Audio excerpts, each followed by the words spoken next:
Hare Rama, Hare Rama, Rama Rama, Hare Hare.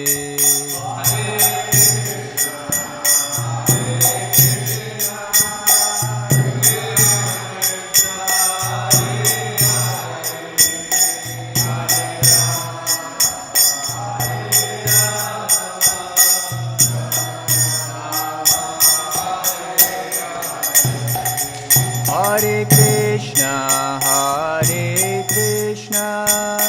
Krishna Krishna, Hare Hare, Hare Rama,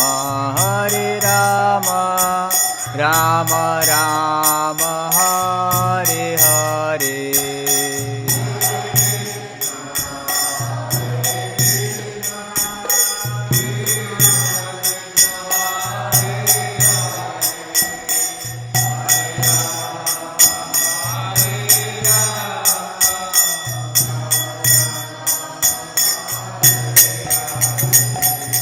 Hare Krishna, Krishna Krishna, Hare Hare, Hare Rama, Rama Rama, Hare Hare.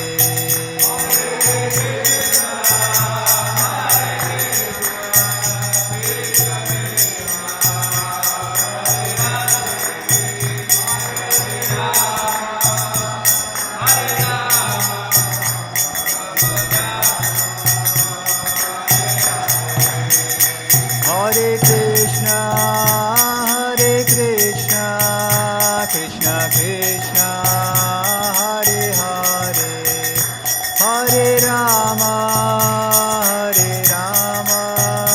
Rama Rama, Hare Hare.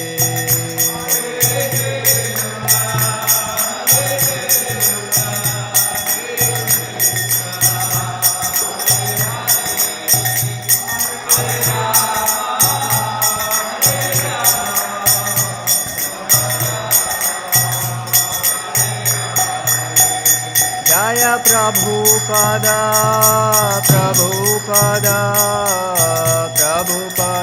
Srila Prabhupada.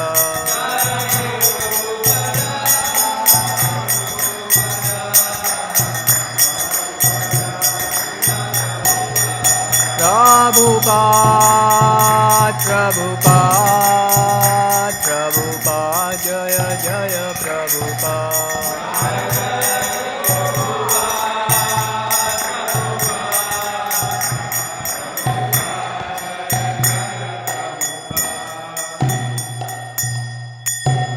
Jai Om Vishnupad Paramahamsa Parivrajacharya Shtotar Shata Shri Srimad His Divine Grace A.C. Bhakti Vedanta Swami Srila Prabhupada Ki Granth Raj Srimad Bhagavatam Ki Nittai Gaura Premanande. Om Namo Bhagavate Vasudevaya.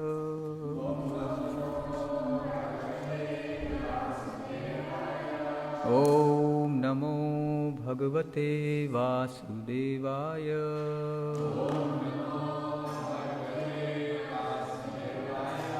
Om Namo Bhagavate Vasudevaya.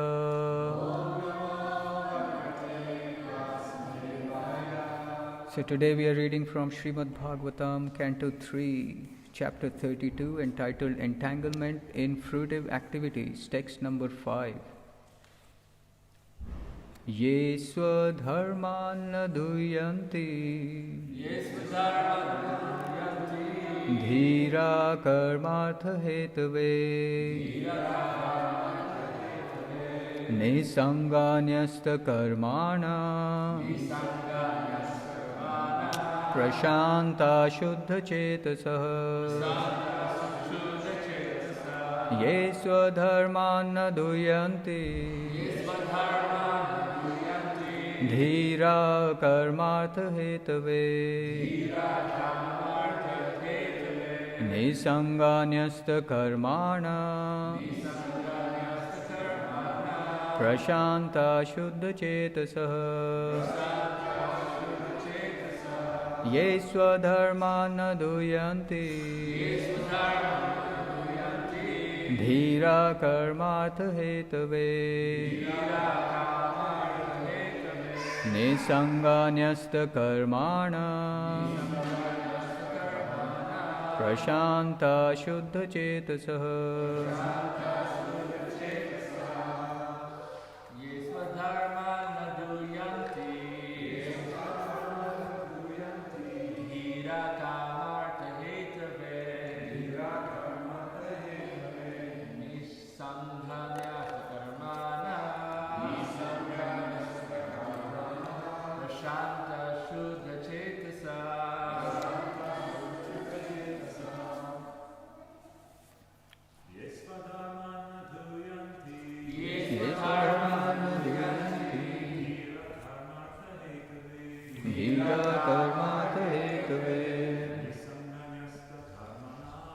Nisanganyasta Karmana Prashanta Shuddha Chetasa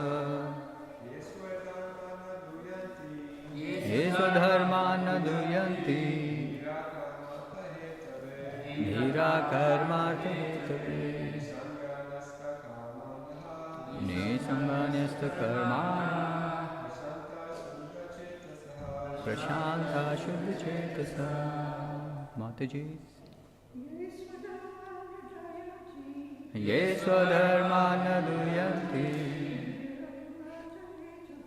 Dhira Karmartha Hetave Nisanganyasta Karmana Prashanta Shuddha Chetasa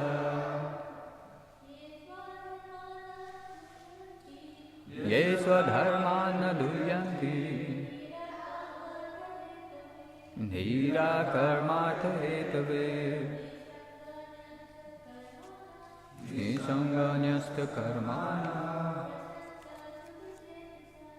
Prashanta Shuddha Chetasa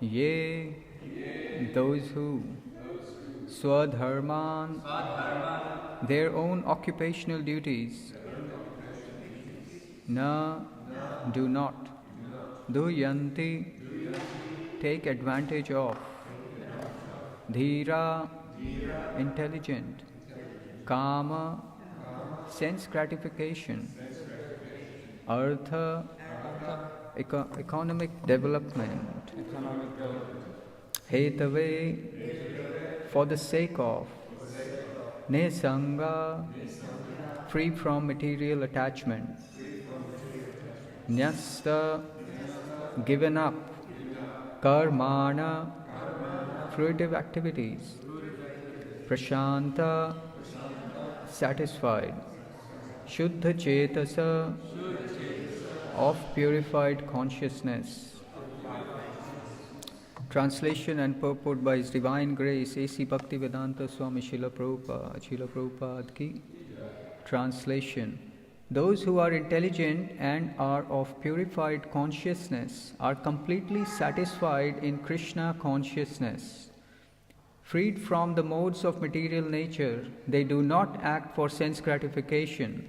Rather, since they are situated in their own occupational duties, they act as one is expected to act. Purport. The first class example of this type of man is Arjuna. Arjuna was a Kshatriya, and his occupational duty was to fight. Generally, kings fight to extend their kingdoms, which they rule for sense gratification. But as far as Arjuna is concerned, he declined to fight for his own sense gratification. He said that although he could get a kingdom by fighting with his relatives, he did not want to fight with them. But when he was ordered by Krishna and convinced by the teachings of Bhagavad Gita that his duty was to satisfy Krishna, then he fought. Thus he fought not for his sense gratification, but for the satisfaction of the Supreme Personality of Godhead. Persons who work at their prescribed duties, not for sense gratification, but for gratification of the Supreme Lord, are called Nesanga, freed from the influence of the modes of material nature. Nyasta Karmana indicates that the result of their activities are given to the Supreme Personality of Godhead. Such persons appear to be acting on the platform of their respective duties, but such activities are not performed for personal sense gratification. Rather, they are performed for the Supreme Person. Such devotees are called Prashanta, which means completely satisfied. Shuddha Chetasa means Krishna conscious. Their consciousness has become purified. In unpurified consciousness, one thinks of himself as the Lord of the universe. But in purified consciousness, one thinks himself the eternal servant of the Supreme Personality of Godhead. Putting oneself in that position of eternal servitorship to the Supreme Lord and working for Him perpetually, one actually becomes completely satisfied. As long as one works for his personal sense gratification, he will always be full of anxiety. That is the difference between ordinary consciousness and Krishna consciousness.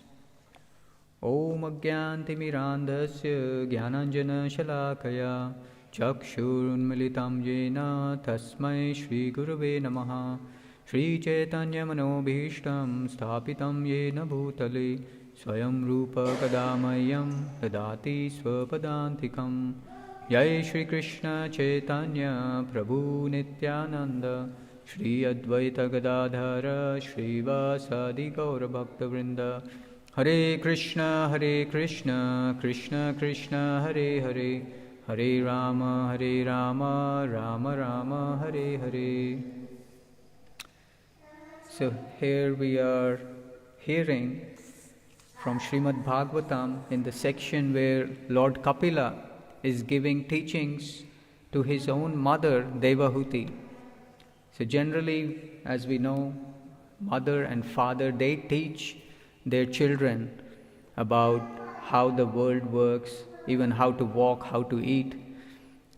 But here we see that Lord Kapila is teaching Devahuti not only about any material knowledge or information, but something beyond this material world.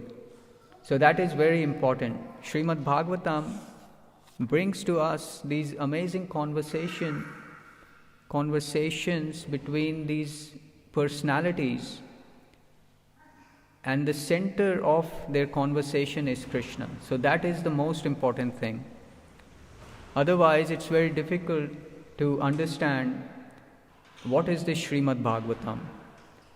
What are these stories? Are these personalities mythological, or did these conversations actually happen? So it's very difficult to understand.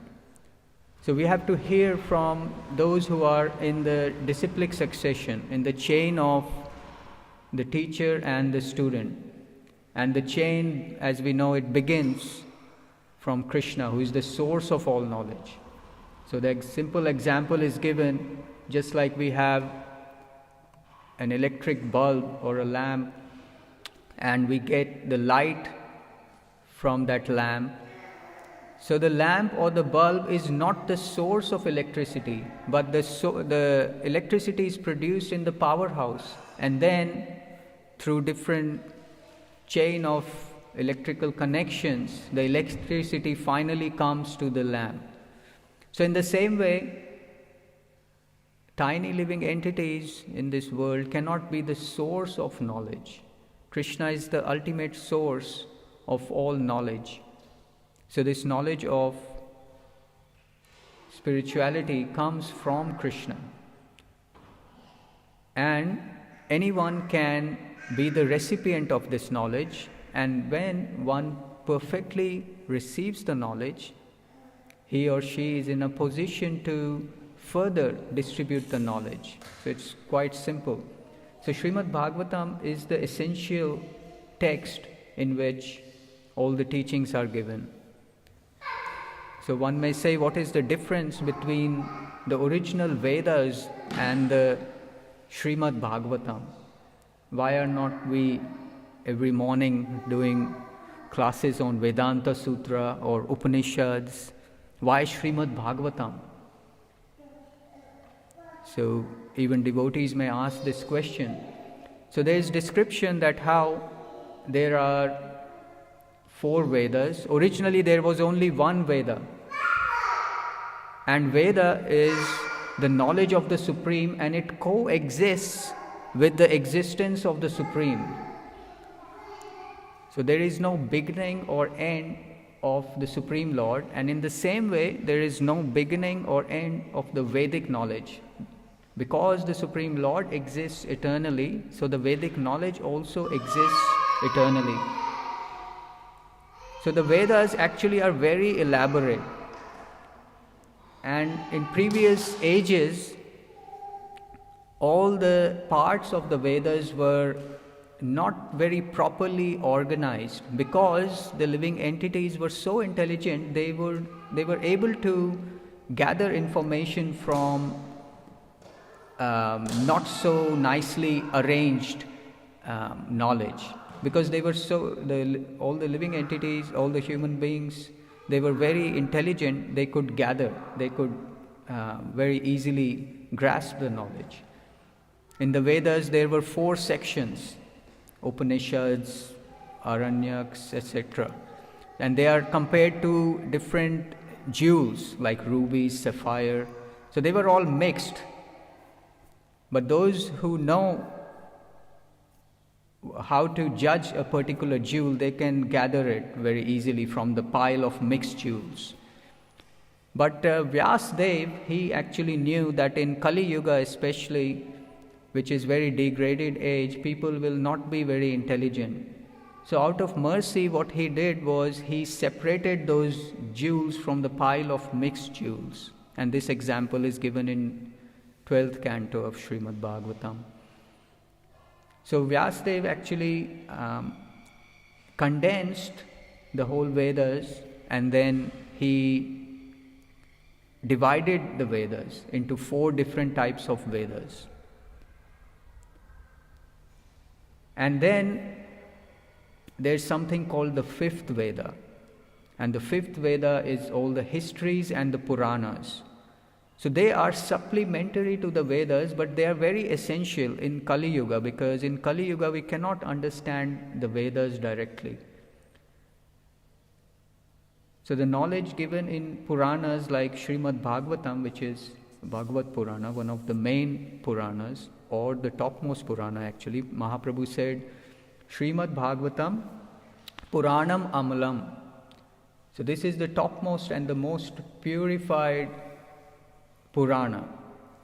So in Srimad Bhagavatam, the knowledge of Vedas is given, and there are different case studies are given, so that we can understand this Vedic knowledge.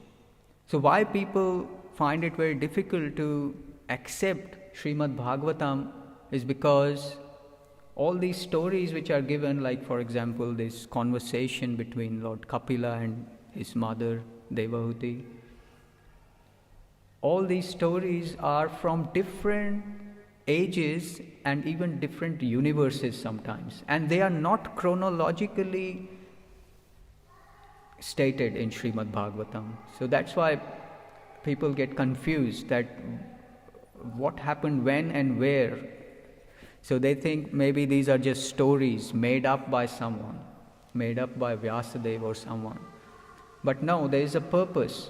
There is a very amazing pattern given in Srimad Bhagavatam which can be revealed to us if we accept Srimad Bhagavatam in the proper way. So that's why Nityam Bhagavat Sevaya, we have daily classes on Srimad Bhagavatam.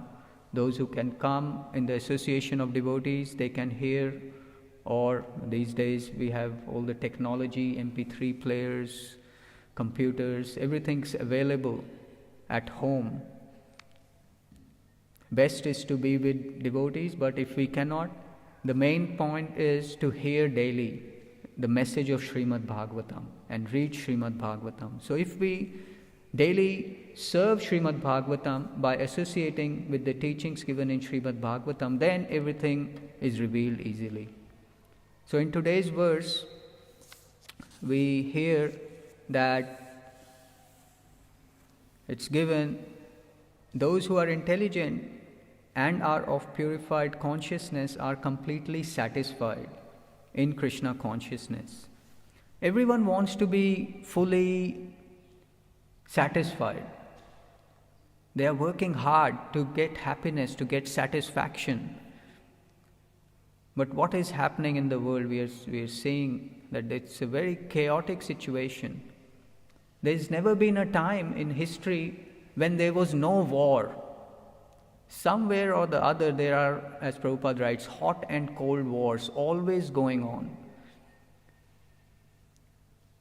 And why is that? People wonder, why do people in the world fight?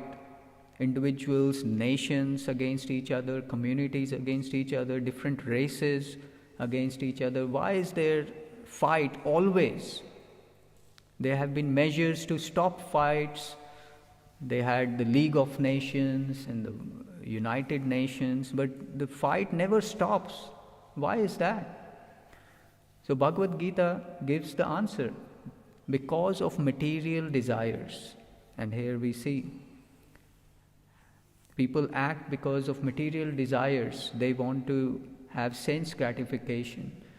And in Bhagavad Gita gives the cycle. You contemplate on the objects of senses, you develop attachment for them, and then because of that attachment, lust develops. And then also Krishna says in Bhagavad Gita, lust is never satisfied. It's like pouring fuel to the fire. Fire will only increase.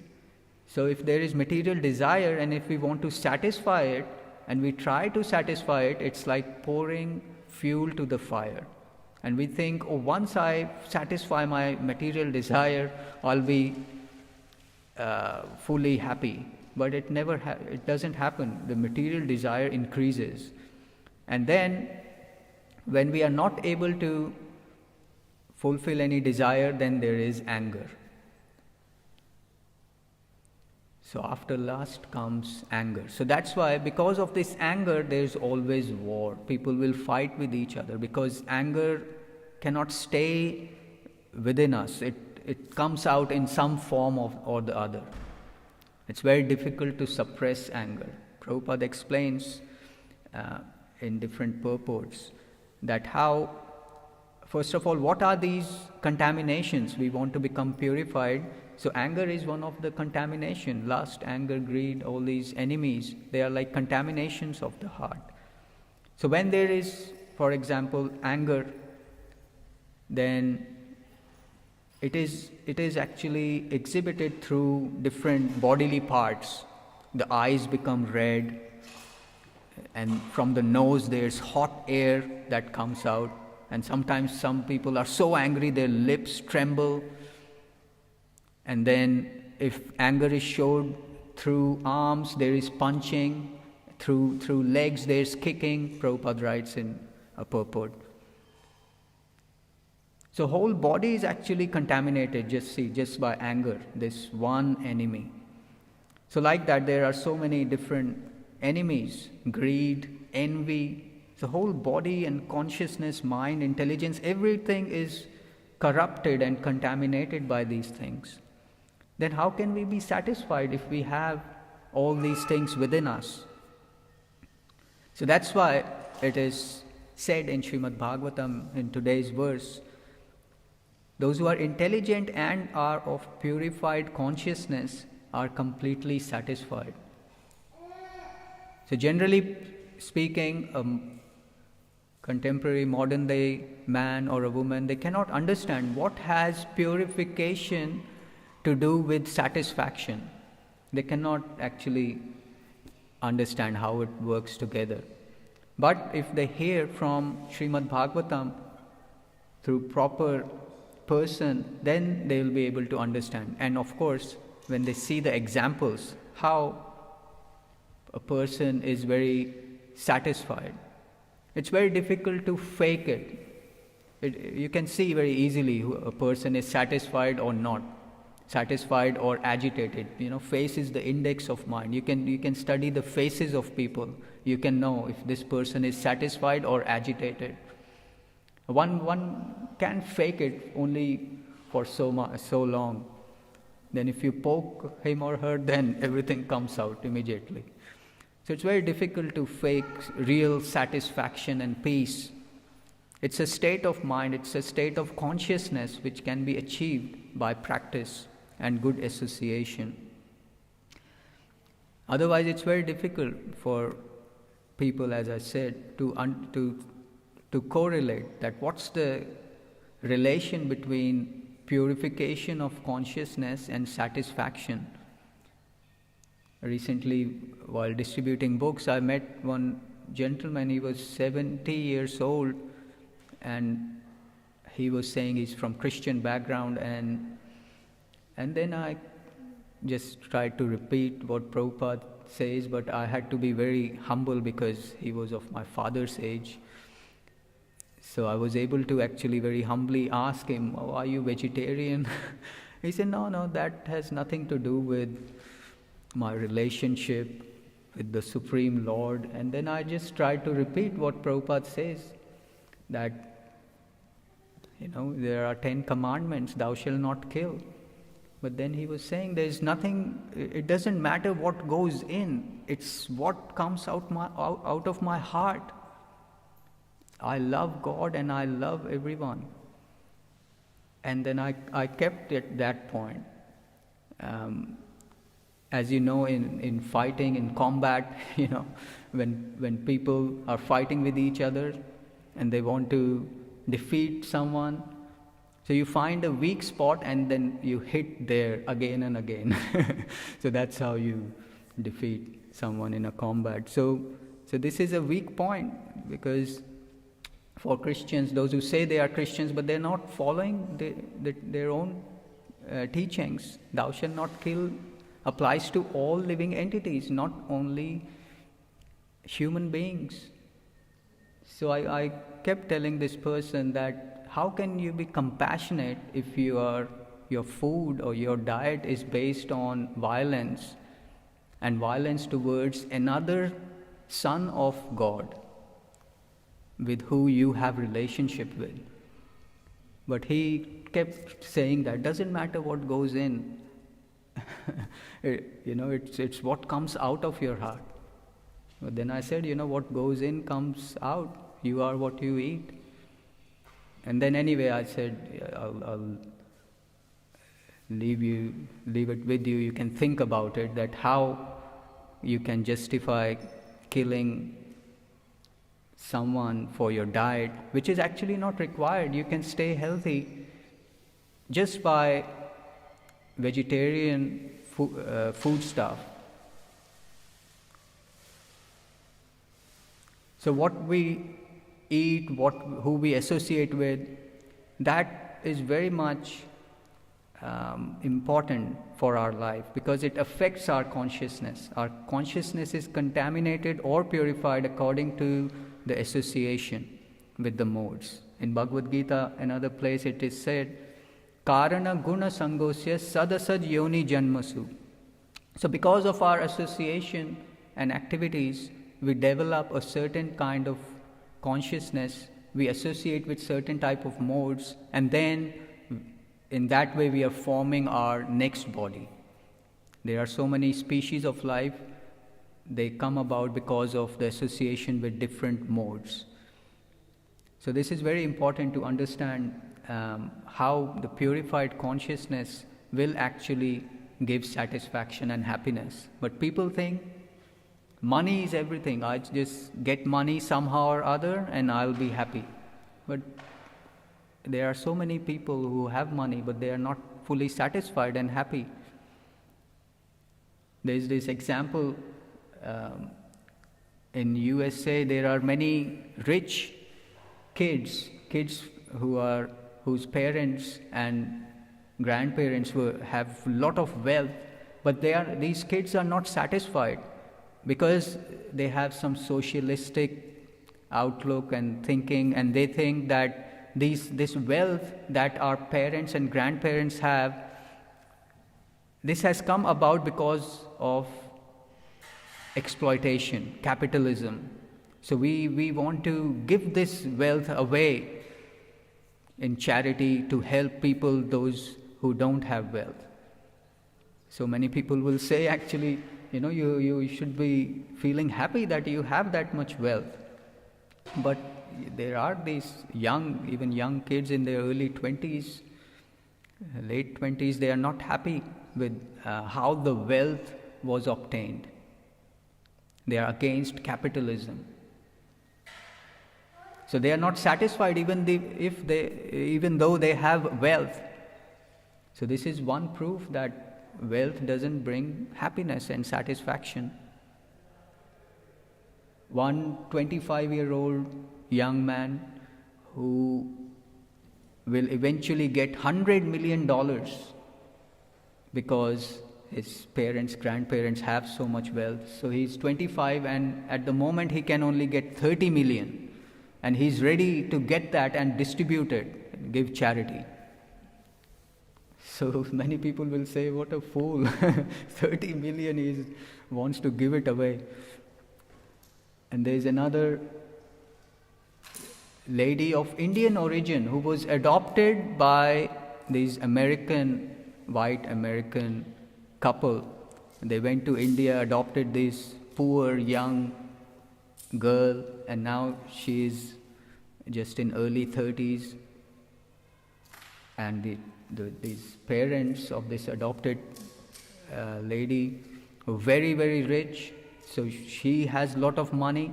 So she wants to donate most of it, a lot of it, to the people who don't have much money. So someone will say, you should feel lucky that you were adopted by such rich parents. But no, she is not satisfied by that. So how to understand? So these are the proofs that we can see that money cannot bring satisfaction. So then, will distribution of money bring satisfaction? Even that may not bring satisfaction according to the Vedic knowledge.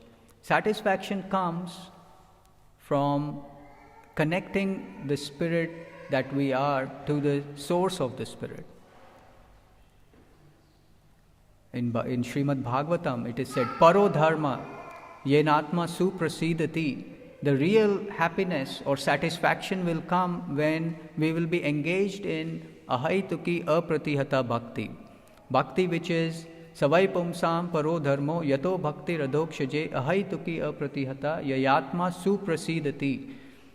So, devotional service which is free from any motive and which is unchecked by any material circumstance. Such devotional service will actually bring satisfaction to the heart. Otherwise, we will never be satisfied. We may have money, we may not have money, we may have a good partner, we may not have a good partner, we may have a good home, car, or we may not have. It doesn't matter. These are material situations. We should try to do best in our material situation, but the real satisfaction will come by devotional service, which begins with hearing, chanting in association of devotees. And then, as we know, there are 9 processes of bhakti. So we can do any one of them or a combination of those, and then we can perfect our lives. And as we know in scriptures, the examples are given of devotees who perfected their life by practicing just one of those processes. Just like Parikshit Maharaj, he perfected his life just by hearing from Shukadev Goswami. And so on. There are examples of Prahlad Maharaj perfected his life by remembering Smaranam, and like that, so on and so forth.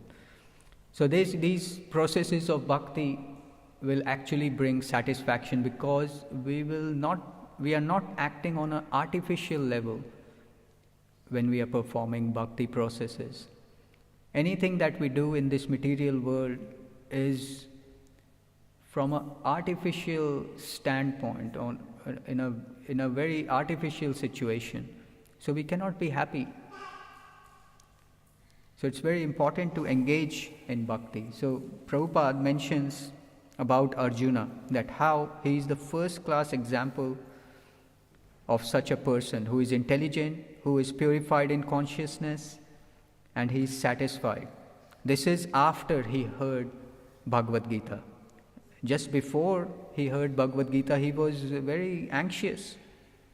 He had a panic attack. He didn't want to fight with his own relatives, his grandfather, his cousins. But he surrendered to Krishna. He said, Shishyasteham shadi mam tvam prapanyam. I am your student. You just teach me. I'm ready to hear. I surrender unto you. So from that point on, their friendship, the relationship in friendship changed to the relationship between teacher and the student. And then after hearing Bhagavad Gita, Arjuna said, Karishye vachanam tava, I'll just do what you said. And then he was satisfied. So externally he was engaged in killing people, which can be considered sinful in one sense. He was killing his own relatives, externally, seemingly to gain kingdom for his brother Yudhishthira. Of course, after the war, when Pandavas won, Yudhishthira was enthroned as the king, and all the brothers, including Arjuna, assisted him. But externally it looks like that Arjuna committed many sins.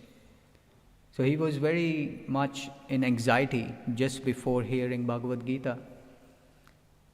But because he followed the instructions of the supreme source of all law, all rules and regulations, so because of his following the instructions, he actually achieved a victory, and with victory he achieved full satisfaction. So that is very good example. And it's given that how we can be situated in our own occupational duties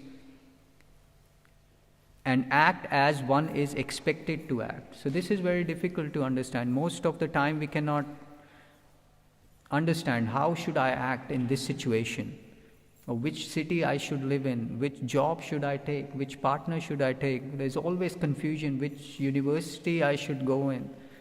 What am I supposed to do? Because there are so many choices. And that's another thing in today's day and age. We think that more choices are there, then we are more free and independent, and we can make our choice, and then we'll be happy. Because there are more to choose with, we can make a very good choice based on our individuality. But that's not happening actually. More choices have brought more confusion.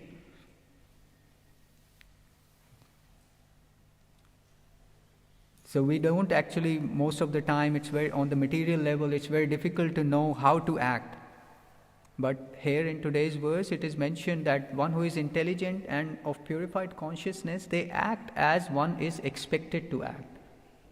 So that's why it's very important to get guidance from those who know how things work.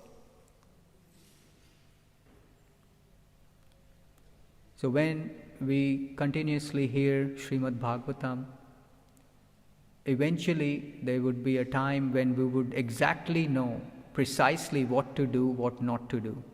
And that requires a lot of practice. It's a lifetime career. And everything begins with chanting of Hare Krishna. So when we are chanting Hare Krishna, it's like we are asking Krishna, how can I serve you? So if you ask a question to someone, they answer the question, So it's not that Krishna is not answering, it's in the beginning we are not able to hear, the answer very clearly and understand. That's why we approach a spiritual master. And we render, as we know in Bhagavad Gita, Krishna says, approach a spiritual master, ask questions submissively and render service unto him. And because he is self-realized, he can show you the real truth. And then eventually when a devotee becomes very advanced, from within the heart he is able to understand the answers to his questions. But that's a very advanced level. So in the beginning, we need to approach these external gurus. Guru, Sadhu and Shastra. So these things are present externally. So we have to approach Shastra, the book, we read, we hear. We approach sadhus, all the devotees, when there is some confusion, and regularly we meet spiritual master, and for very big decisions we always run it by the spiritual master. So these are all present externally, and we can very easily approach these gurus who are present externally. But eventually, when we can see that how Guru, Sadhu and Shastra are giving the similar instruction, and we become very practiced and very mature, then we can get the instructions from the Chaitya Guru who is present within the heart. And this example is also given in 4th canto of Srimad Bhagavatam, in which, in the story of Puranjana, the king, because he was attached to his wife, as we know the story goes, in the next life he got a body of a woman, and she was married to a very great king who was very Krishna conscious. And then when the king passed away, the wife Puranjani was very distressed and she felt very alone. And at that time, one Brahmana, who was actually the expansion of Super Soul, approached Puranjani and said, "Do you remember me? I'm your old friend. You always took guidance from me." So that's actually Super Soul. It's present within our heart. We can take guidance from Super Soul. But it's very difficult to understand, to hear the voice of Super Soul, because there are so many other voices. The lust voice, the anger voice, so that overshadows this faint voice of Super Soul. But by practice of bhakti, as we were discussing, our consciousness becomes purified. So those voices, they just go in the background and eventually they disappear even from the background. And then we can clearly hear the voice of the Super Soul.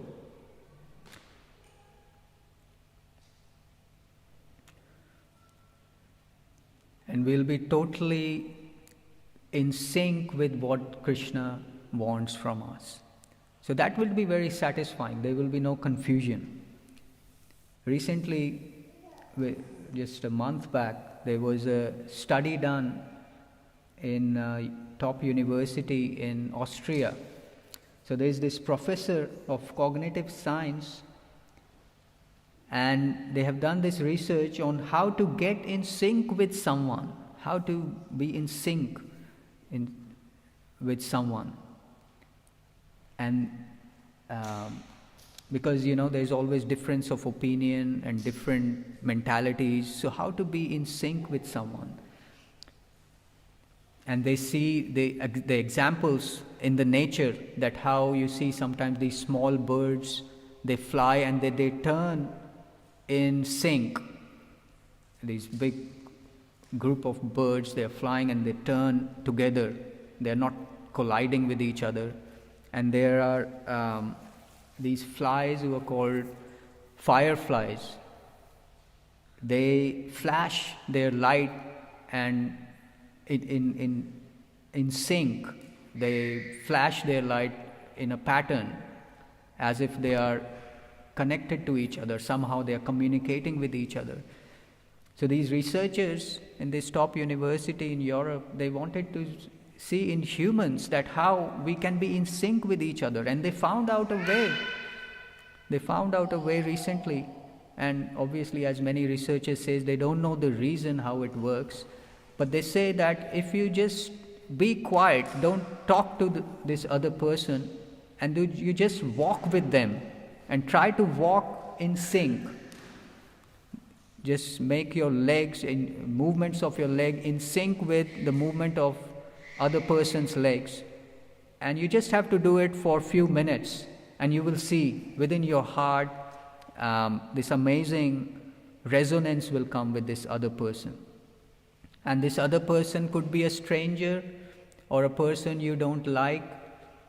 Just like they give example, because there is a lot of racial discrimination and interracial fights around the world. So that's why this one solution that they are trying to bring to this world. So they say if you don't like a person who is from a different race, you just don't speak to them, just walk with them for a few minutes, and you will see that how you can come in sync with each other, and you'll start liking that person.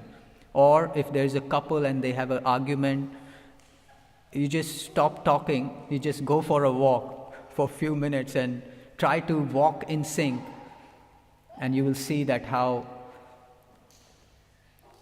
you will resonate with each other very soon. So this is, they have tried their best to do some study of this mirrored behavior. They say conjunctive movement, how it can bring people together and they can understand each other more. They don't understand how it works, but they say it works.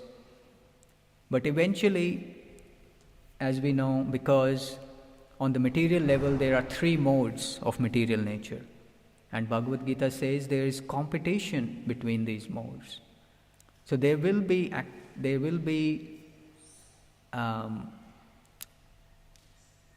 fight, there will be competition between these modes always. One mode tries to surpass the other mode, and there is this competition and friction. So one may try to come in sync with others on a material level, but that can stay only for so long. Eventually there will be difference of opinion and there will be friction. So the solution is to be in sync with Krishna. That's why these amazing examples are given, which sound very simple, but they are very deep. It requires years and years of hearing and contemplation to understand these 2 examples given in 4th canto. You water the root of the tree, and all the twigs, branches and leaves are nourished. You put food in the mouth, goes to the stomach, and all the limbs of the body become healthy. So Krishna is the root of the tree, and everyone else are the different parts of the tree. And in the example of the body, Krishna is the central stomach. You put food in the stomach and all the limbs are nourished. So if we try to serve Krishna by one or more of these 9 processes of bhakti, we can actually come in sync with everyone, because we have hit on the target, we have actually watered the root. So that's the correct way to actually be in resonance, be in harmony with the whole world, not only human beings, but all the species. Why to only restrict our love and compassion only to human beings? Why not extend it to all species and all living entities on the planet? And it is possible. Generally speaking, we can only have very few people in our close, intimate group. And these days, it's reducing more and more. On social media, we may have hundreds of friends, but can we actually share what's in our heart with them? It's very difficult. These days, most people would actually find it difficult to find even one person with whom they can share everything. It's very difficult, because we have becoming more and more bodily conscious. So we become more and more external. So that's why these relationships are becoming very shallow. But if we establish our relationship with the Supreme Friend, Krishna, then we can actually love everyone. As Prabhupada writes in Nectar of Devotion, what is that one switch which we can turn on and then all the lights are on, are turned on? So that's Krishna. So this Krishna consciousness is a very simple and natural solution for all situations. In all times, places and circumstances we can apply. And once we practice bhakti, we'll get all these good qualities which are mentioned in today's verse. And Prabhupada explains very nicely. Prashanta, which means completely satisfied. Shuddha Chetasa means Krishna conscious. Nyasta Karmana indicates that the results of their activities are given to the Supreme. So by practicing bhakti, we get all the good qualities which are compared to ornaments. So if a person wears ornaments, people wear necklace and earrings, nose rings and different ornaments to look more beautiful. So what are the real ornaments for a human being? The real ornaments are these good qualities. It's mentioned in 25th chapter of this canto. We are on 32nd chapter, but in 25th chapter it's mentioned that these qualities, Titikshava, Karunika, Surida, Sarvadehinam, all these qualities are the real ornaments. And you become very beautiful, attractive. Otherwise, we may wear so many ornaments, and if we have bad qualities, it doesn't attract anyone in long run. So it's very fortunate that we can hear this Srimad Bhagavatam, and this month we have also the opportunity of sharing this knowledge with others through book distribution, Srila Prabhupada's marathon. So as much as possible we can try and reach out to others, and there are so many ways we can distribute books. I think there's this website, ISKCON Book Distribution, it's mentioned 43 ways or something like that. There are so many different ways of book distribution. At our work, where we are studying, we can give a book to someone. Of course, we can go out on street, we go door to door, shop to shop, business to business, shopping malls. There's people everywhere. So you just need three things. You need yourself, the book, and the other person. That's it. And doesn't matter where you are, you can distribute books. There was one devotee in Australia, he said he has done book distribution in all situations that you can think of. In a lift, in a driving car, in a car when he was driving, he's trying to give book to a person who is driving in another car. Of course, we don't have to try these dangerous ways, but we try to share this knowledge with as many people as possible in this month, and then continue after that. And that way, this amazing knowledge is actually increases. When you give this knowledge, it increases. As we know, if someone is a teacher, he has to study more than the students. So when teacher teaches, he becomes more knowledgeable. And the same is true with Krishna conscious knowledge. Actually, it's more applicable to Krishna conscious knowledge, because Krishna becomes happy when he sees that someone is trying to distribute this knowledge.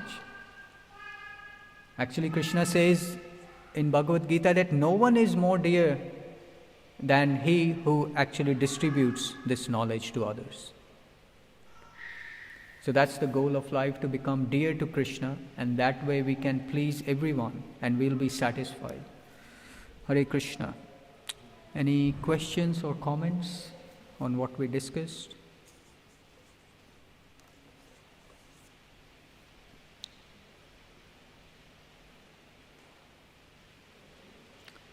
Okay. Hare Krishna. Thank you very much. Grantharaj Srimad Bhagavatam ki, Srila Prabhupada ki, Nitai Gaura Premanande.